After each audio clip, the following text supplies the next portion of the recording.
soo xam ne dafa ajak yonantu bi dañ ko wax ne ko melalal ñu yonantu bi sallallahu alayhi wa sallam mu ne kaana kal qamari laylatal badri masu maa gis lu rafetee ni moom njëkk ko wala jiitu ko. Seydina Ali it ba mu koy mellal dafa wax ne yonantu bi sallallahu alayhi wa sallam mooy ki nga xam ne awsa'u naasi sadran moo gën a yaatu nit ñi dënn wa asdaquhum lahjatan moo gën a dëggu wax wa alyanuhum arikatan moo gën a nooy ji wàll maanaam jikko yi nga xam ne moom la ko yàlla taggee waaye wa akramhum ashiratan moo gën a tedd ci ñoom fu mu bokk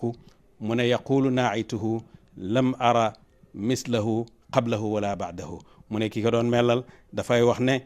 kenn mas sa gis ku mel ni moom njëkk ko wala gannaaw boo ko gisee tim doo gisaat lu mel ni moom loolu la bàyyi di melal ci xasidaam bi